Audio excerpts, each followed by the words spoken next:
नमस्कार दोस्तों, welcome to my channel. आज हम क्लास 12th में एनसीईआरटी बेस में मानव कल्याण में सूक्ष्मजीव पढ़ेंगे, क्योंकि ये बोर्ड एग्जाम के लिए बहुत ही इंपॉर्टेंट पॉइंट है। ये हम इस पॉइंट में क्या क्या पढ़ने वाले हैं, जैसे कि घरेलू उत्पादों में सूक्ष्मजीव यानी हाउस होल्ड प्रोडक्ट, औद्योगिक उत्पादन में सूक्ष्मजीव, वहित मल उपचार, बायोगैस उत्पादन, जैव नियंत्रण कारक, जैव उर्वरक। तो चलिए हम एक एक करके पढ़ते हैं।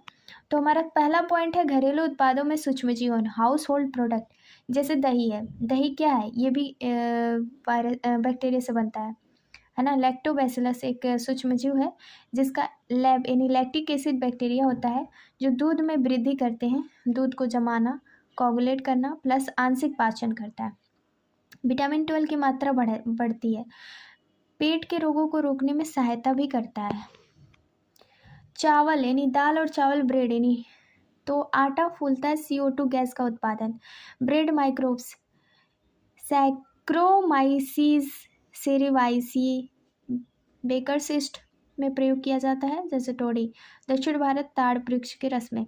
पनीर, स्विस चीज, बड़े छिद्र CO2 के कारण प्रोपिनीबैक्टीरियम सारमैनी जीवाणु के द्वारा होता है। सेक्वेफोर्ड चीज विशेष कारक फंगी द्वारा स्वाद और सुगंध बनाते हैं। नेक्स्ट पॉइंट है औद्योगिक ए से किडविन, इंडस्ट्रियल प्रोडक्ट फर्मेंटेशन। तो फर्मेंटर क्या होता है? बड़े बर्तन जहाँ सूक्ष्मजीव को पैदा किया जाता है। Yeast, saccharomyces cerevisiae, brewer's yeast. मल्टीकृत धान्य फलों के रस, एथेनॉल। और विदाउट डिस्टल, वाइन और beer. With distil, whisky, brandy, rum. अगर आप ये सब पियोगे तो बच सकते हो, और ये सब पियोगे तो नहीं बच सकते हो।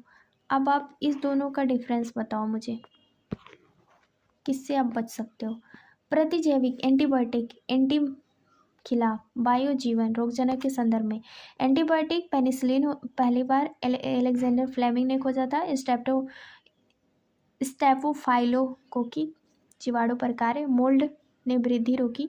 सोर्स का था पेनिसिलियम नेटाटोम। और पूर्व क्षमता, फुल पोटेंशियल, इन अर्नेस्ट चेल, हावर्डी फ्लोरी। द्वितीय विश्व युद्ध में अमेरिकी सैनिकों का उपचार, 1945 नोबेल पुरस्कार, फ्लेमिंग चैन फ्लोरी। रोग, फ्लैग, काली खांसी, डिप्थीरिया, कुष्ठ रोग होता है। अब बात करते हैं रासायनिक एंजाइम और जैव सक्रिय यानी मोस्ट इम्पॉर्टेंट पॉइंट है।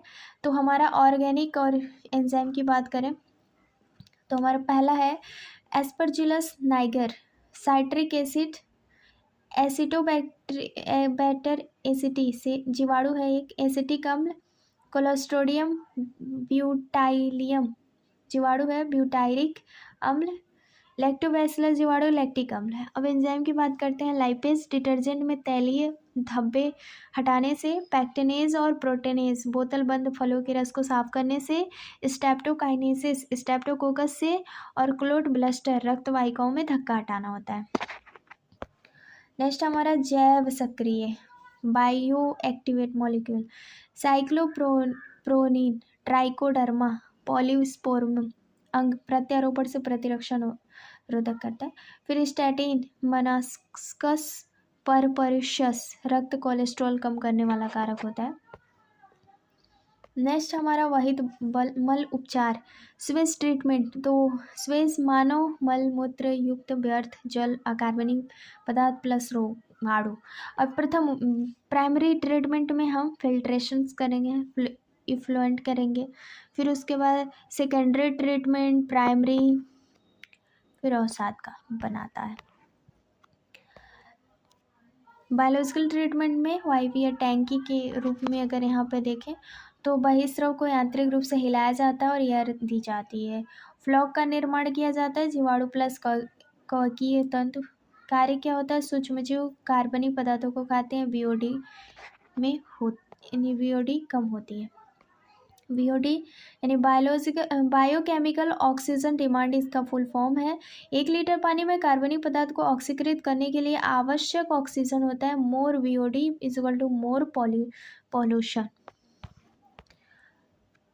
स्लज का निपटान, अपंग, इसमें अगर हम बात करें तो स्लेटिंग टैंक यानी फ्लक्स नीचे बैठते हैं और सक्रिय एक्टिव स्लज हो जाते हैं, फिर थोड़ा भाग वापस वायवीय टैंक में निवेश करते हैं और मुख्य भाग अवयवीय यानी एनारोबिक स्लज डाइस्टर होता है, फिर उसके बाद एनारोबिक डाइस्टर में चला जाता है, फिर बायोगैस बनाता है, CH4 बनाया गया है, H2S बनाएगा, CO2 बनाएगा।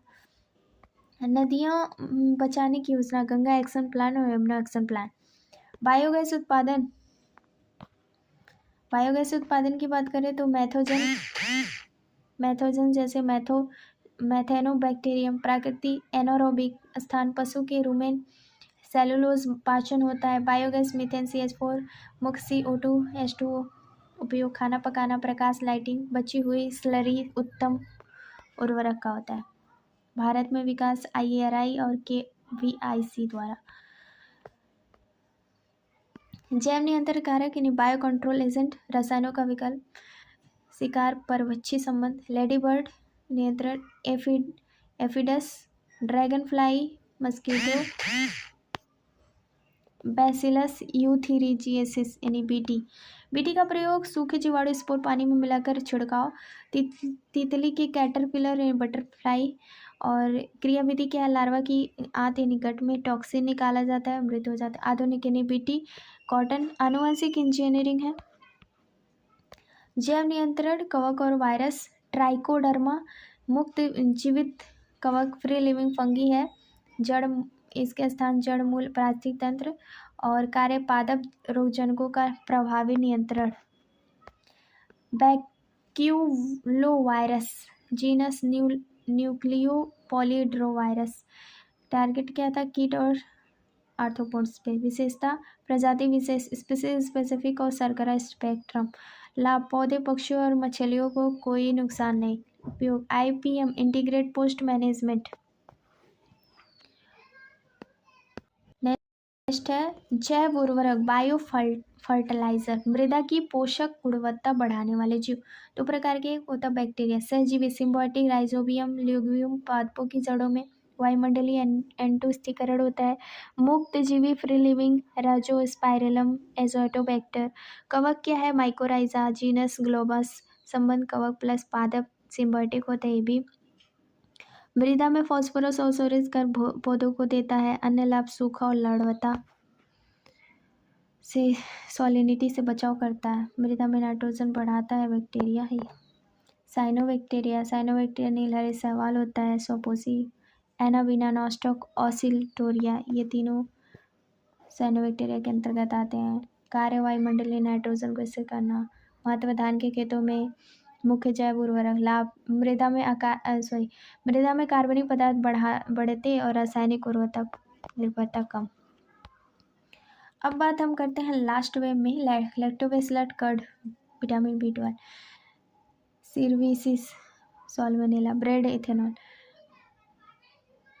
Ceremony, Swiss cheese, large hostel, monascus purpureus, statin, cholesterol, trichoderma polyester, cyclosporin, immune suppressant, methanogens, biogas, methanogen यानी methane, CH4, nucleo polyhedrovirus, baculovirus, insect control, glomus mycorrhizae, phosphorus. And thank you for watching these videos. All the best for your exam. Thank you. Give me feedback.